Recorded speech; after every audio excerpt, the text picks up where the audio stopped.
आत्महत्या, एक कहानी दो औरतों की। दोनों के जीवन में एक ही घटना एक साथ घटी। दोनों का फैसला बिल्कुल एक सा और अंजाम। साक्षी अब जीना नहीं चाहती थी, खत्म कर देना चाहती थी इस जीवन को। दिमाग में केवल यही बात घूम रही थी। फैसला हो चुका था, बस अंजाम कैसे देना है यही सोच रही थी। चारों तरफ अंधेरा ही अंधेरा था। अपने ही विचारों में खोई साक्षी फर्श पर ही बैठी न जाने कब से फर्श को ही घूरे जा रही थी। पति की बेवफाई ने साक्षी को अंदर तक तोड़ दिया था। उसकी कही बातें दिल और दिमाग में शूल की तरह चुभ रहे थे। इस बार तो आनंद ने हद ही कर दी। अब जीने का कोई मतलब नहीं, ना रहूंगी और ना ये सब देखूंगी। दोनों बच्चे गहरी नींद में सो रहे थे। एक नजर उनको देखा, उन पर प्यार से हाथ फेरा। आंखों में आंसू का एक कतरा भी नहीं था। उसने मन ही मन एक दृढ़ निश्चय कर लिया। रात के 2 बज रहे थे। चारों तरफ गहरा सन्नाटा था। साक्षी धीरे से उठी और दूसरे कमरे में चली गई। गले में फंदा डालने ही वाली थी कि कुछ धम से गिरने की आवाज आई। साक्षी का 2 साल का बेटा जोर जोर से रोने लगता है। तभी साक्षी की 6 साल की बेटी चिल्लाती है, मम्मी, बाबू बेड से नीचे गिर गया है। आप कहाँ हो? देखो ना, बाबू कितना रो रहा है। साक्षी, बाबू बेड से नीचे गिर गया? दौड़कर दूसरे रूम में आई और बेटे को गोद में उठा लेती है और अपने सीने से लगा लेती है। बेटी रोते हुए बोलती है, आप कहाँ चली गई थी मम्मी? मुझे बहुत डर लग रहा था।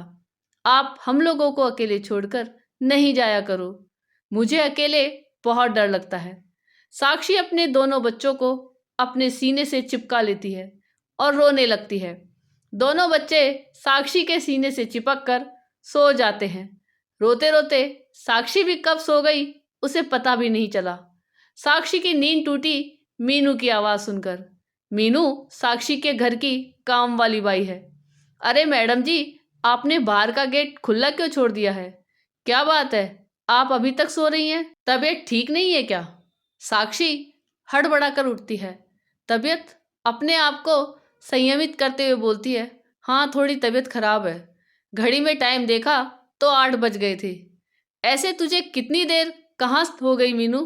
थोड़ा रुआसे स्वर में बोली, अरे मैडम जी, चौथी गली में जो शर्मा जी रहते हैं ना, उनकी बहू ने फांसी लगाकर आत्महत्या कर ली। 2 बच्चे हैं उसके, एक 10 साल की बेटी और 6 साल का बेटा। साक्षी का दिल धक से रह गया। अपनी साड़ी ठीक करते हुए मीनू बोली, रात में हुआ है मैडम जी। सुना है उसके मर्द ने दूसरी औरत रख ली है। मुआ अभी तक आया भी नहीं। अचानक से साक्षी का रुख कड़वा हो गया।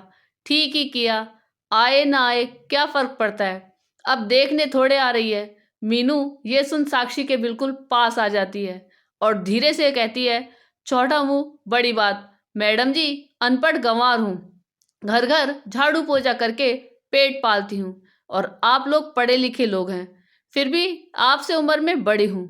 जीवन का तजुर्बा आपसे थोड़ा ज़्यादा है। आजकल आपके और साहब के बीच कुछ ठीक नहीं चल रहा है। मुंह बंद रखती हूँ लेकिन आँख कान खुले हैं मेरे। औरत हूँ, औरत का दर्द भी समझती हूँ। इसलिए आज आपसे एक बात कहना चाहती हूँ। आत्महत्या किसी भी समस्या का समाधान नहीं हो सकता। जीवन में उतार चढ़ाव आते रहते हैं। इसका ये मतलब नहीं कि आप अपनी जान ही दे दे। मैडम जी, मरद जात कभी कभी अपना रास्ता भटक जाता है, लेकिन अंत में लौटकर अपने घर ही आता है। और ना भी आए तो क्या फर्क पड़ता है? आप किसके लिए मरना चाहती हैं? जो आपसे प्यार नहीं करता, जिसे आपकी परवाह नहीं, लेकिन उसके लिए जी नहीं सकती जो आपसे प्यार करता है, जिसे आपकी ज़रूरत है। आपके माँ बाप जो आपसे बहुत प्यार करते हैं, आपके बच्चे जिन्हें आपकी ज़रूरत है। मीनू की बातें सुनकर साक्षी की आंखों में आंसू आ जाते हैं। साक्षी मीनू के सीने लगकर रोने लगती है। मीनू साक्षी के कंधे को प्यार से सहलाते हुए सोफे पर बैठाती है और बोलती है, बुरा ना माने तो एक बात बोलूं मैडम जी, खाली दिमाग शैतान का घर होता है। घर में बैठे बैठे तरह तरह की फालतू बातें सोचती रहती हैं आप। मैं आपके घर काम करने के बाद 9 से 3 स्कूल में जाती हूँ, बाई का काम करने के लिए। वहाँ की हेड मैडम बहुत अच्छी है। आप तो पढ़ी लिखी हैं, यदि बोलो तो मैं वहाँ आपके पढ़ाने के लिए बात करूँ। आपका समय भी कट जाएगा और मन भी लगा रहेगा। साक्षी चुप बैठी रहती है। कोई जवाब न पाकर मीनू बोलती है, आपके लिए चाय बना कर लाती हूँ। और मीनू अपने काम में लग गई। काम खत्म कर मीनू जा रही हूँ मैडम जी, साक्षी ने कहा। रुको मीनू, तुम अपने स्कूल में बात करो, हो सके तो प्रिंसिपल मैडम का नंबर ले आना। मीनू के चेहरे पर प्रसन्नता के भाव उभर आए। मीनू लौटकर साक्षी के पास आकर बैठ गई और धीरे से बोली, मैडम जी, मैंने दूसरे कमरे में बेड पर स्टूल रखा हुआ देखा।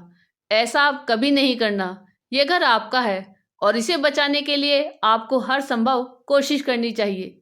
बिना लड़े ही हार मान लिया आपने। ऐसी आपकी मर्जी। आप इस घर में नहीं रहना चाहती तब भी कई रास्ते खुले हैं। कोर्ट कचहरी। इतना बोलकर मीनू थोड़ा चुप हो गई। मीनू साक्षी के हाथों को अपने हाथों में लेते हुए बोलती है, मैडम जी, एक सिनेमा में एक हीरो ने क्या डायलॉग कहा है, लड़ाइयाँ हमेशा लड़कर जीती जाती हैं, मरकर नहीं, क्योंकि मुर्दे कभी लड़ा नहीं करते। मीनू ऐसे हाथ नचाकर बोल रही थी जिसे देखकर साक्षी को हंसी आ गई। मीनू की बातें सुनकर साक्षी का मन हल्का हो गया और आशा की एक किरण भी दिखाई दी। वह अपने सर्टिफिकेट निकालने लगी। पति पत्नी का रिश्ता बहुत ही प्यारा होता है। भगवान से यही प्रार्थना करती हूँ कि किसी भी पति पत्नी के जीवन में ऐसा कोई मोड़ ना आए, और यदि आ भी जाए तो आत्महत्या समाधान नहीं होता, या जीवन के किसी भी समस्या का समाधान आत्महत्या नहीं हो सकता। आपको ये कहानी कैसी लगी ये कमेंट करके जरूर बताइएगा। चैनल पे नए हो तो सब्सक्राइब जरूर कीजिएगा और वीडियो को लाइक और शेयर कीजिएगा। धन्यवाद।